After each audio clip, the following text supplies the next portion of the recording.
20 seperti ini.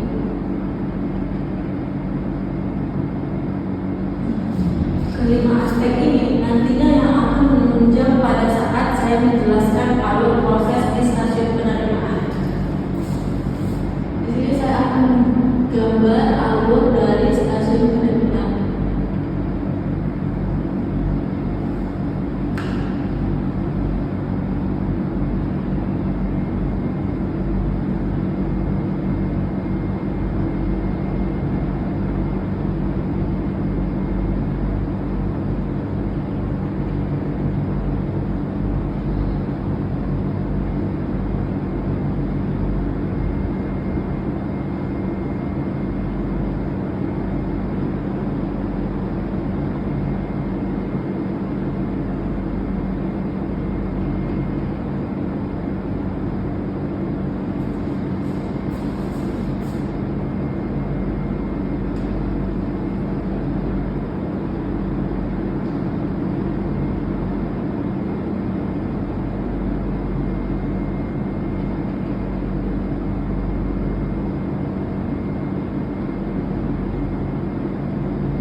Nah, di sini saya sudah menggambarkan alur dari penerimaan yang dimana pada proses awal yaitu daerah tiba, yang dimana pada daerah tiba ini proses kendaraan yang akan memasuki daerah pabrik dengan verifikasi dari Posatpam atau security, yang dimana tugas dari Posatpam ini yaitu fungsinya untuk mengatur keluar masuknya kendaraan yang akan memasuki area pabrik. Di sini juga Posatpam wajib mengecek APD pada kendaraan yang akan memasuki area pabrik, yang dimana yang dicek pada APD tersebut ada helm safety dan sepatu safety. Apabila kendaraan tersebut tidak memakai APD tersebut, maka kendaraan tidak boleh memasuki area pabrik. Kemudian juga Posatpam mengecek SPB kendaraan apabila dia membawa muatan TPS, yang dimana SPB tersebut surat pengantar buah yang terdiri dari nomor plat polisi, nama petani, tahun tanam, kemudian blok atau divisi, yang dimana juga setelah melakukan registrasi dari Posatpam langsung mengarahkan kendaraan yang bermuatan TPS tersebut mengarahkan ke Jembatan Timbang, yang dimana pada saat di Jembatan Timbang ini berfungsi untuk menimbang berat atau menimbang berat suatu beban yang ada pada muatannya. Di PT Kayu Agro Lestari ini memiliki 2 jembatan timbang, yang dimana pada satu jembatan timbang ini berkapasitas 50 ton. Di sini saya akan menggambarkan ilustrasi dari jembatan timbang. Nah, di PT Kayu Agro Lestari memiliki 2 jembatan timbang dengan merek MKC, yang dimana pada jembatan timbang di PT Kayu Agro Lestari ini dia memiliki 4 lotssel yang berposisi lottselnya yaitu kiri kanan, atas bawah pada jembatan timbang. Kemudian alat yang ada di jembatan timbang ini yang pertama ada platform, yang kedua ada lotssel, yang ketiga ada indikator timbangan,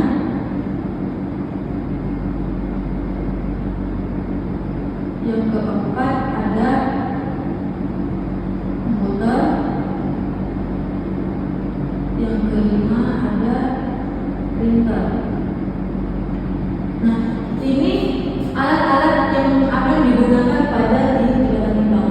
Adapun SOP dari jembatan timbang ini yaitu apabila kendaraan tersebut melakukan penimbangan harus berada di tengah-tengah platform jembatan timbang, gunanya untuk menghindari maintenance pada jembatan timbang tersebut.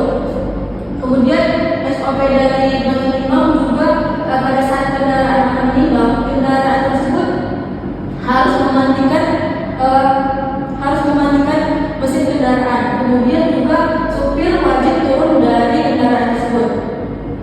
Setelah itu supir juga wajib memberikan SPP kepada krani jembatan timbang, yang dimana nantinya krani jembatan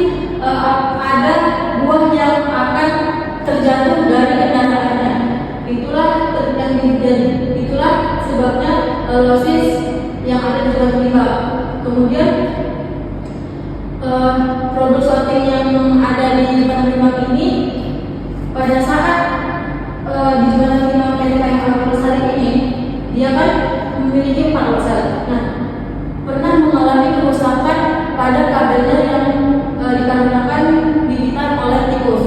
Maka dari itu kabel tersebut akan wajib diganti. Kemudian juga di PT KAI Alam Lestari ini longselnya pernah kesambar petir. Maka dari itu longsel tersebut juga wajib diganti. Kemudian setelah memasuki area grading, untuk mengetahui klasifikasi buah atau kriteria buah yang diinginkan di PT KAI Alam Lestari ini, alat yang digunakan oleh mandor grading atau karyawan grading itu yang pertama ada tojok, yang kedua ada garpu, ketiga ada sarung tangan, yang keempat ada helm safety, yang kelima ada sepatu safety. Nah, ini alat-alat yang digunakan untuk mandor beserta karyawannya untuk menghindari hal-hal yang tidak diinginkan. Kemudian SOP dari grading tersebut, apabila truk bermuatan yang akan membawakan TBS dari inti dan plasma itu wajib di grading 10% dari truk yang akan masuk. Kemudian apabila pengemudi membawa buah masyarakat itu juga wajib dilakukan sortasi 100% dari truk tersebut. Kemudian SOP ada tuh kriteria buah dari PT KAI Alam Lestari ini. Yang pertama ada buah mentah, mengkal, masak, lewat matang, kemudian bermelan, jantung kosong, tangkai panjang, kemudian juga ada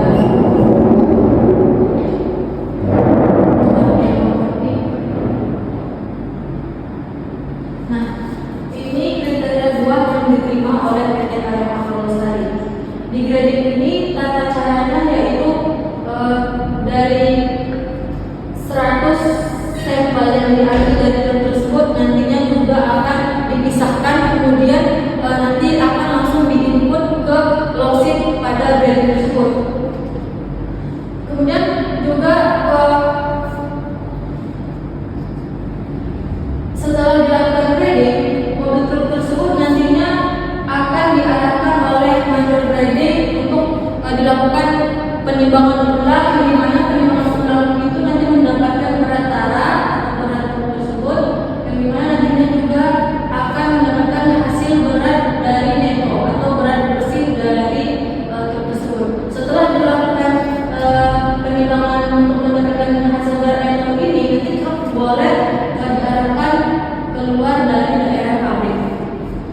Nah, kemudian setelah dilakukan grading, nantinya juga akan masuk ke area loading rack, yang dimana pada loading rack ini berfungsi untuk menampung TBS sementara yang akan nantinya diolah lebih lanjut.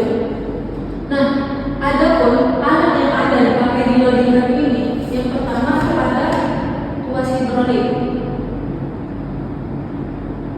yang kedua ada pedasi panel, yang ketiga ada FFB horizontal conveyor.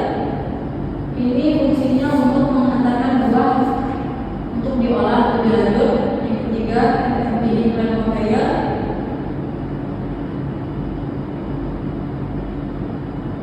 Ini juga sama fungsinya. Yang keempat ada FFB feeding conveyor. Yang kelima juga ada lori. Nah, ini alat-alat yang ada digunakan di PT KAI Alam Lestari, yang dimana tuas hidrolik ini gunanya untuk menggerakkan pintu yang menggunakan pintu hopper, sehingga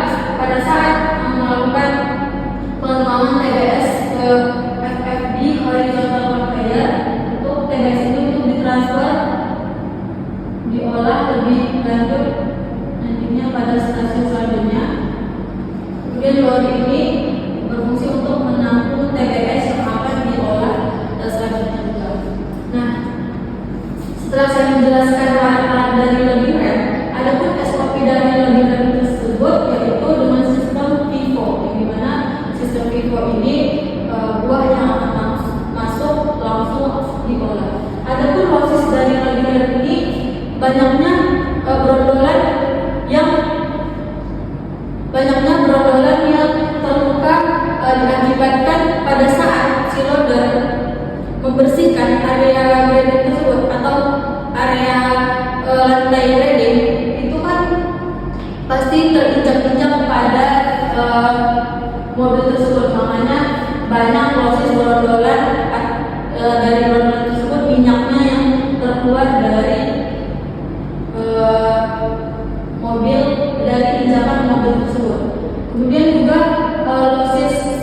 proses dari loading juga pada brondolan yang terluka, yang terlindas dari loader tadi, enggak dari loader aja. Pada saat mobil truk melakukan pembongkaran muatan juga pasti kan ada mobil truk itu terlindas dari TBS tersebut. Kemudian troubleshooting yang ada di loading rack itu pada saat di pas hidrolik di PT Aku Lestari itu pernah terjadi kemacetan. Setelah ditindaklanjuti ternyata olinya sudah kering atau habis. Maka dari itu ini perlu diperhatikan sebelum saat proses pengolahan TPS. Kemudian juga